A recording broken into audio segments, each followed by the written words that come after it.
There's a crisis in Yemen right now, and I think it's being overlooked by everyone. I think it's being overlooked by the mainstream media. I would argue, in my professional opinion, it's being misrepresented and misreported.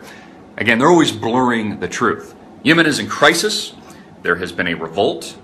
The Shiite radicals, as the mainstream media on the ground likes to call them, have overthrown the existing government.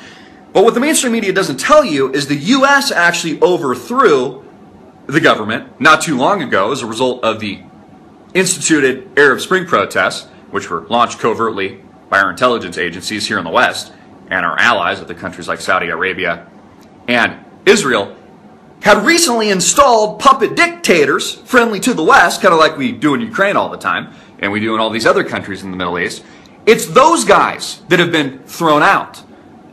We just had a revolution there, spawned by the United States illegally, as is the case time and time again. And now there's been another revolution, a re-revolution, by the Shiites that just happened to be backed by Iran.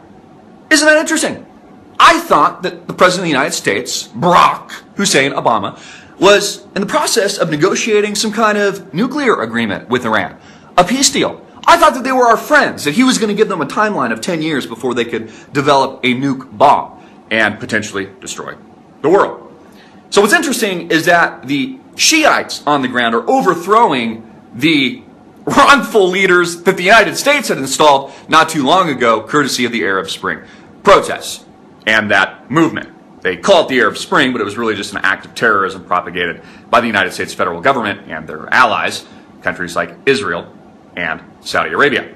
Now what's interesting about this is occurring in the Arabian Peninsula, where there is vast oil reserves, and it also borders Saudi Arabia. So the new Saudi king, there's been some changes there, has moved armaments to his border. He did this just a few days ago. And late last night, as I was running through my cell phone, they started bombing the shit out of Yemen.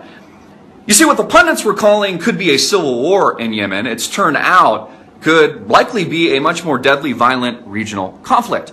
A regional war, kind of like General Wesley Clark told us about post 9/11, when he was flabbergasted having received an internal memo, allegedly from Donald Rumsfeld at the time, who I believe was Secretary of Defense under George W. Bush, that the United States was going to attack country after country in the Middle East, whether or not it was Iraq, or Afghanistan, or Syria, or Libya, with the murder of Muammar Gaddafi, or eventually Iran being the end goal.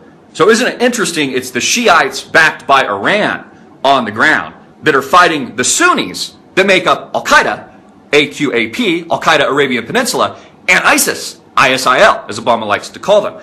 You see how the lines blur here? In actuality, the United States is on the same team as ISIS right now. Obama's on the same team as ISIL because they're fighting the Shiites on the ground. This is why Saudi Arabia just stepped up these efforts and is bombing the shit out of Yemen, and it's threatening to spiral out of control. It's also put a bit on oil prices. Isn't that interesting? I've talked a lot about oil, how it's been artificially manipulated lower to put pressure on Russia, the enemies of the United States and her allies, other countries like Iran. And now there's a bid on Wall Street. There's another reason I was very bullish oil, because of this geopolitical risk.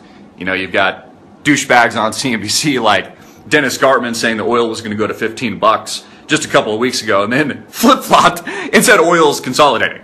Well, it's now up some 2% when I checked my iPhone earlier this morning. It's trading at, I believe, that $40, $50 range, whether or not you're looking at Brent or WTI. All of this is boiling out of control in the Middle East, folks. It's not just Iraq, it's not just Afghanistan, it's not just Syria, the ongoing destabilization effort and attempted overthrow courtesy of the United States of the Bashar al-Assad government, the staged chemical attacks that made up Ghouta that were total bullshit, that was proven by the United Nations and people like Carla Del Ponte weeks and months later. It's Yemen. It's soon to be Iran. You see, Iran is the final target. That's why I want to believe for a minute these negotiations. I think it's a smokescreen, actually, that the United States can say, hey, we tried to negotiate, but the deal fell through. And that's why we're going to war. We provided them and presented them a perfect deal regarding their nuclear program, but they just wouldn't bite. They just wouldn't accept. And now we are at war. We will go to war with Iran. You see, Obama and Bibi, King Bibi, Benjamin Netanyahu, although they hate each other personally, I mean, there is a vile hate for each other. These men hate each other. I'd like to see them in a boxing match. They're actually on the same team because they both fully intend to go to war with Iran. It's one of the reasons the destabilization effort has been propagated by the West in the Levant, what is formerly known as Iraq and Syria. It's why the entire Middle East is blowing up. It's why there's this war ever since post the Arab Spring, arguably for the past several decades. It's why this destabilization effort has been created. It's why groups like Al-Qaeda have been created by intelligence agencies here in the United States. It's why ISIS, ISIL, the new boogeyman, is no different. You see, the United States is actually on the same team as ISIS and ISIL, on the same team of Obama, fighting the Shiites on the ground in Yemen. It's boiling over, folks. You know, pretty crazy, unbelievable stories. This is happening in real time. You know, you can take a look at it from a biblical perspective. Those of you that have biblical reference, you know that Iran's the final target. You can look at it from a political perspective. You know Iran is the final target. We are going to war with Iran. That's what's coming next.